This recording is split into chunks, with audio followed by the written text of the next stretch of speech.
Welcome to Code or No Code Test, why top teams choose both, presented by Applitools.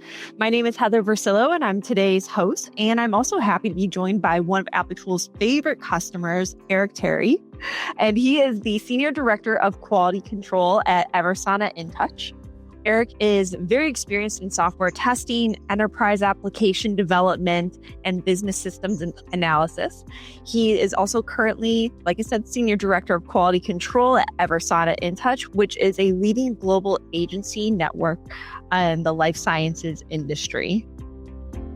I've led our team through the challenging process of updating our QC approach. And I say QC, I know a lot of folks say QA, I say QC. To accommodate the diverse skill sets while maintaining some high standards. Just a little bit of what's in it for you. We're going to go over some practical strategies that seem to work for us, and we're going to focus on, just a few takeaways, mainly how to effectively bridge the skill gaps in your quality teams, some techniques to accelerate your test cycles, and some methods to improve collaboration across the entire organization. It's not just the QC or QA teams that need to be able to collaborate better. So the whole organization needs to be able to collaborate better. So we'll get into just understanding some of the challenges. So today, we have a lot of fast-paced development cycles and environments, and QC teams face quite a few barriers. So here are the top three that we face. Are primarily our skill gaps. Every team has a spectrum of technical abilities. Some team members are coding experts, like you had mentioned before when you gave it a thumbs up.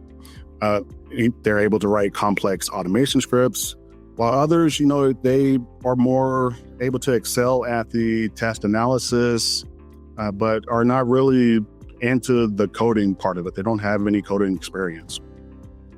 And one of the things that we found is that this diversity, it can become a source of friction, but if you lean into it and leverage it properly, it can actually become a good strength for you. For example, here, we initially struggled, when we tried to fit everybody in the same box and the same route of becoming an automation engineer or getting into automation. And we quickly realized that this approach, it was both inefficient and kind of demoralizing to the folks who were not, into the developer mindset, right? So coding is hard. And so we needed to find a way to make sure that those folks did not get left behind and were able to, upskill their skill sets as well. Second is just collaboration hurdles. We have manual testers, we have automation engineers, developers, business stakeholders. And they're all speaking different languages and they all have different priorities. At one point, we had automation engineers that were writing, great, impressive scripts that our manual testers didn't utilize. And there were some reasons for it, and some of them that we heard. Automation, people are fearful of automation replacing them and the work that they do, which is a valid concern. Another is just not trusting the results. And that just comes from not being engaged into what automation is actually going to provide for them to make their lives a bit easier. And lastly, one of the challenges that we have is just not enough lead time on the project. And that's a whole different thing. But again, that gets into the collaboration with the organization as a whole.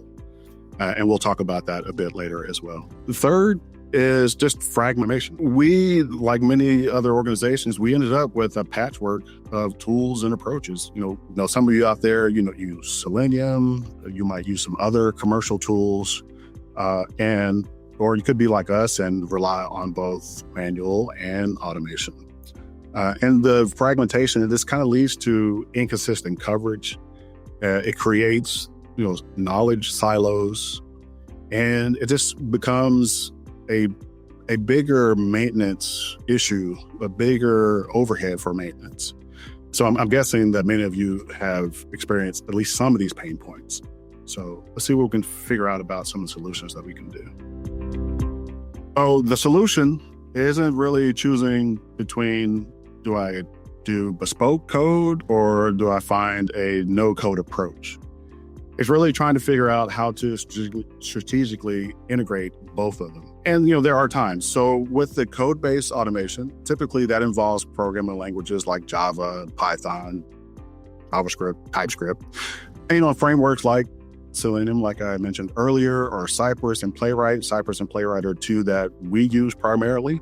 And the strength here is the flexibility that you get in order to get some deep customization and the testing that you're doing. So you can pretty much test anything that you can think of with code and fine tune your approach for some of those complex scenarios. And we have plenty of those, just being in the type of organization that we're in. For the no code automation, that is kind of like the Jetsons, if you will. It relies on visual interfaces, a lot of record and playback functionality, and a lot of pre-built components. So tools like Applitools Autonomous, allows testers to create automated tests with minimal coding. Now, I'm not going to say no coding, but I will say minimal coding. And the advantage here is just really speed and accessibility. And so with the accessibility, it means that our team members without coding backgrounds can still contribute to the automation effort. It gives them, a new skill set. It gets them a new challenge, but they don't have to become a developer in order to contribute to the automation effort. And so here, we found that integrating these approaches, we got pretty good results. We were able to do faster development. We've got some folks who, if we go through and use Autonomous, we're able to get some really quick wins for some of the very simple things, while, we do know that we're going to have to lean into some of those code-based approaches to handle those edge cases. And again, the inclusive environment, again, everybody is able to join in. If you can use a website, you can contribute to automation using Autonomous or a tool like it. So some of the skill gaps, without expecting everyone to become a coding expert, we tried a few things here. First is Test Automation University. Shout out to TAU. We encourage all of our testers who were interested in at least learning about automation or trying to start their automation journey to spend some time on TAU. It's a very good platform to introduction and foundation of automation. Secondly, we used platforms like LinkedIn and Udemy. I believe we have a new platform that we rolled out here recently.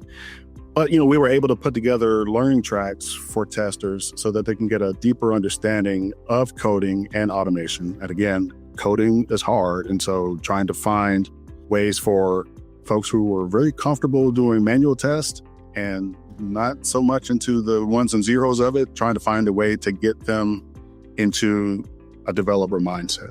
And lastly, we figured out that we would do some mentorship. So, we created opportunities for our manual testers to connect with the folks in automation. And the goal here was just to really increase the engagement with the manual testers who were looking for some guidance, but also just to kind of let them know that not everybody needs to code, but everybody needs to understand the principles behind automation and where their skills fit into the bigger picture. And that seems to have worked out pretty well. I think we have some more folks on our team who are really looking forward to diving more into, tools like the autonomous testing.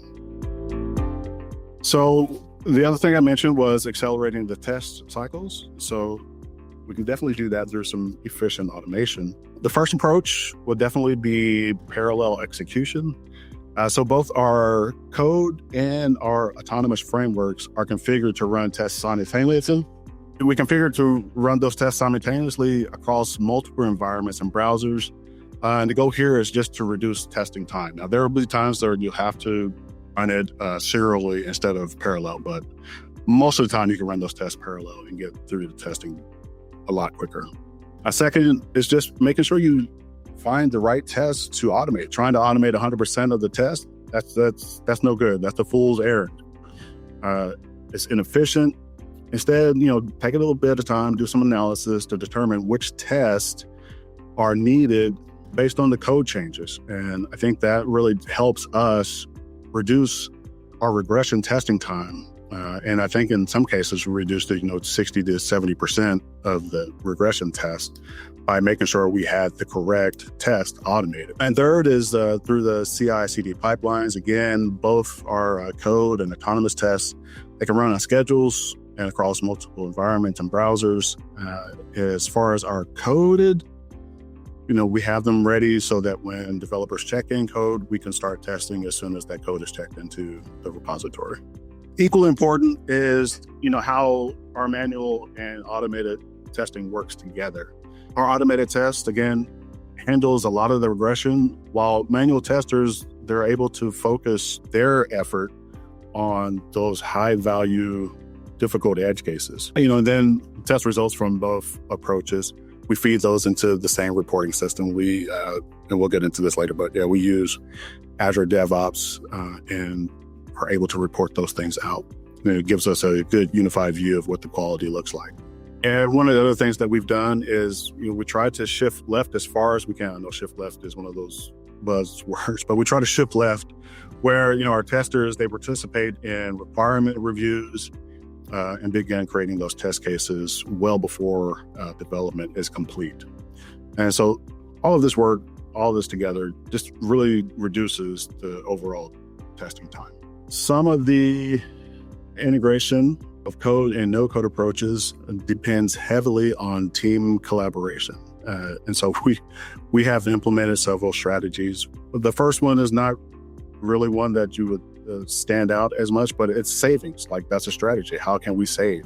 So, anytime that you can save some time, it has the potential to turn that into revenue. And what I mean by that is, at least as far as for us, is that we've had several departments that leverage Applitools, the output of Applitools, as inputs to their work. It could be anything from one of our teams needing high fidelity images used for review documentation, or it could be an editorial member who is going through into the tool and reviewing the highlighted changes between revisions that we get. So, we have more use cases, but use cases for savings are there if you get creative. So there are definitely other uses other than, strictly testing that you can get out of Applitools. Another thing is just the increased communication. Our project team members, regardless of their role, are leaning into improving quality, and we're able to do that mostly through word of mouth. I've been in meetings where, project members are sharing positive stories about Applitools and their experience and how it saved, an error going out into production. So, when we're doing that, we're able to provide links to eyes and autonomous results to make it easier for the rest of the project team just to kind of get a glimpse of what things look like. Another thing is just making sure that we have the correct alignment. Manual testers, I would say, please lean on your manual testers. They are experts, especially when it comes to a great user experience or the performance that you're looking for on your project. Please consult with them, get them involved early, and please take their input seriously. These folks know what they're doing. Do not disregard their input.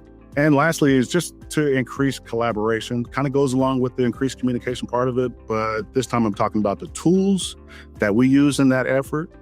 We mostly use, again, Microsoft Teams and Azure DevOps. We use Teams for our quick one-off questions or a little bit more of a discussion if we need to get face-to-face. And Azure is usually there for our long-term retention of our tasks and our tests. Change is definitely something that we all have to deal with, and it's been a thread of our discussion today. But one of the things I want you to remember is something by a gentleman by the name of W. Edwards Deming. He says, "It is not necessary to change. Survival is not mandatory." So I really want you to really dig into what he's saying there. He was saying that you can be resistant to change. Your competitors are going to change. And so if they're going to change, they're going to get you out of the market. So please just take that for what it is. And I thank you for your time.